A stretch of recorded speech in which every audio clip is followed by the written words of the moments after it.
Canada's liberal media and the CBC don't want you to see it, but the writing's on the wall. The signs of an economic recession are everywhere. Canada's entering an unprecedented period of economic hardship, crisis, and turmoil, all while the United States posts record job numbers, an historically low unemployment rate, and a booming economy. Being America's closest neighbor and strongest local ally, there's no excuse for Canada's downward spiral except for poor government policies. Those policies include a national carbon tax that increases annually, a lawless immigration system that dramatically and artificially increases the country's population, and terrible federal policies that suppress one province's economic fortunes while bolstering another's. Canada has an abundance of resources, a more than able workforce, and a highly educated population, which makes the latest layoffs, job losses, and economic misfortunes even harder to fathom.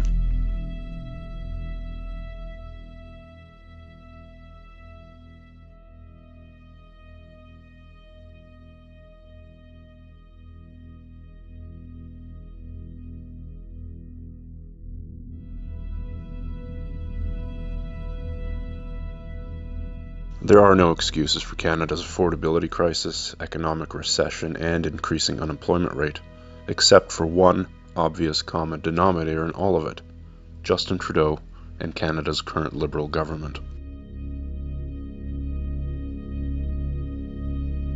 Canada's inflation rate is now rising to levels not seen in decades.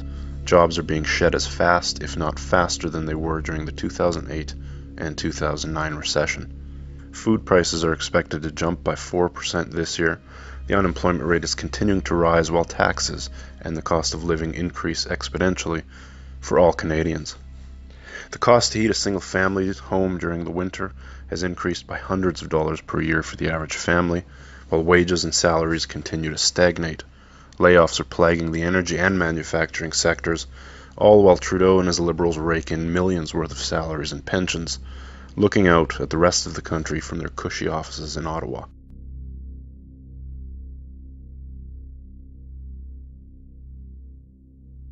Since winning the election but facing an approval rating below 35%, Justin Trudeau has made himself less visible and less accessible to Canadians.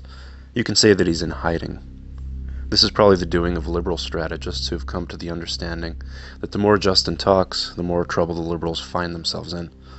It appears as though Justin Trudeau is allowing the spotlight to shine on other prominent Liberals who may take his place in the very near future. Planning an eventual exit, Justin Trudeau is preparing the Liberal Party for its future without him. But make no mistake about it, when Trudeau leaves, the policies will stay the same.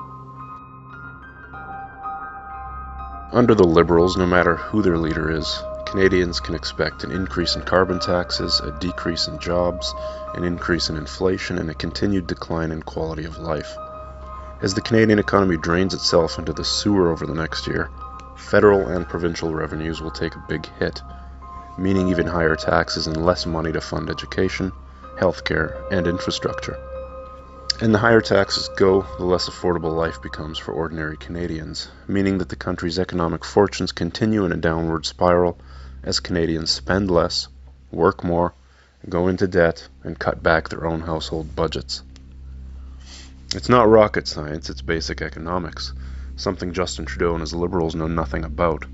As a consequence of their stupidity, Canadians get to suffer while they collect their pensions and ride off into the sunset when their terms expire, or when they lose the next election.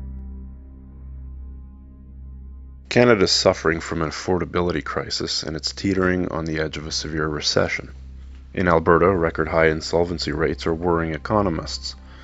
But Alberta isn't alone. Insolvencies nationwide are now accelerating at a pace not seen since the last economic recession. That might change as the year goes on, but if it doesn't, or if it gets worse, Canada's economy will be in a serious trouble before 2021. After spending decades as a Western powerhouse, BC is now hanging on by a hair, after shedding more than 10,000 jobs for the second straight consecutive month in a row. Since November, BC has lost 30,000 jobs, facing a rising unemployment rate and a rising cost in living. Canada's mainstream news media, particularly the CBC, can't be trusted to tell Canadians the truth about what's coming. Not as long as their prized progressive prince remains in charge of a fragile minority government that could collapse at any moment. The truth is that Canada's economy is in big trouble. The CBC doesn't want you to see it, but it's only a matter of time before you do, if you haven't already.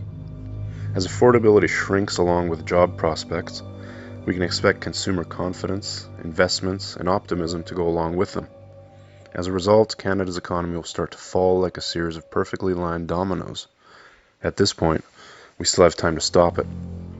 We can abolish the carbon tax, ban foreign buyers from purchasing real estate, cut back spending, cut foreign aid, and lure back international investors to our energy and manufacturing sectors. However, it won't be an easy task as long as Justin Trudeau is our Prime Minister.